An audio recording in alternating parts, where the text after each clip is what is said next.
Kilala mo na siguro ito. Marahil nalaro mo na ang sikat na larong ito sa Roblox. Ano nga ba ang ginagawa mo sa kagubatan? At bakit ka napadpad dito? Kung bago ka pa lang, huwag kalimutang mag-subscribe. Ako si Freak Pinoy Horror.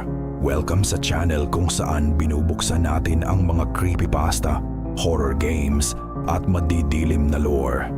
Simulan na natin ang kwento.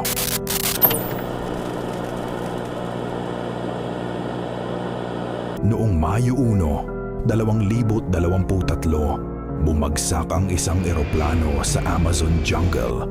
4 na bata ang nakaligtas at tumagal ng 40 araw sa gubat. Ang kanilang survival ay milagro. Ginamit nila ang kaalaman ng pinakamatanda, kumain ng ligaw na prutas, at nagtago mula sa mababangis na hayop. Sa totoong kwento, natagpuan sila ng rescue team matapos ang halos 1 buwan. Sa laro, ikaw ay isang rescuer.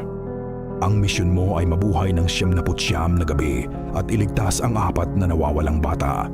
Sa araw pamabap, mag-e-explore ka. Maghahanap ng kahoy, pagkain at tubig. Sa gabi, nagsisimula ang bangungot. Habang naglalakbay, makakahanap ka ng mga tala mula sa ranger at hunter. Isa ka sa kanila ang nagsabi na hindi gumagana ang bala sa nilalang na ito. Sa totoong kwento, ang mga bata ay nakaligtas gamit ang apoy at pagkain mula sa gubat.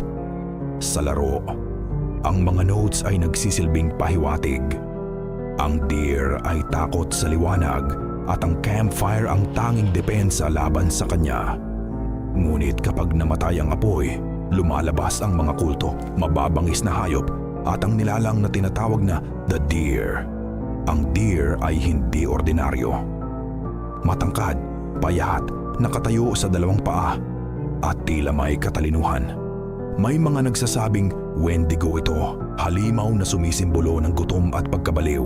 Sa laro, makikita mo itong nakamasid, minsan hindi umaatake, ngunit palaging naroon. Sa gitna ng kagubatan, 4 na bata ang nawawala: Dino Kid, Squid Kid, Kraken Kid at Koala Kid. Nakakalat sila sa mga kuweba na binabantayan ng wolves, sa mga kampo ng kultista at sa mga abandonadong ranger camps. Isa-isa mong hahanapin at ililigtas sila. Kapag nailigtas mo, kailangan mong dalhin pabalik sa campfire dahil kung pababayaan mo sila, maaaring lamunin sila ng dilim. May mga tala na nagsasabing ang deer ay produkto ng eksperimento. Isang hayop na binago ng mga scientist hanggang sa naging halimaw na pumatay sa kanila. Ang mga natirang tao sa gubat ay naging kulto, sumasamba sa nilalang na ito.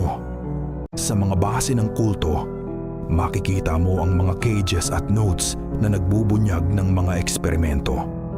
Parang ang kagubatan mismo ay naging laboratorio ng kabaliwan. Hindi lang ang deer ang kalaban.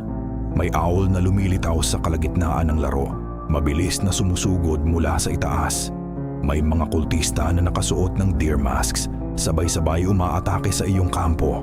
Tahimik ang kagubatan sa araw, ngunit sa gabi, may mga matang nakamasid. Ang mga bata, ang kulto at ang deer. Lahat bahagi ng isang kwento na hindi natin lubos na mauunawaan. At marahil, ang tunay na tanong ay hindi kung paano sila nabuhay, kundi kung bakit tayo patuloy na bumabalik sa dilim.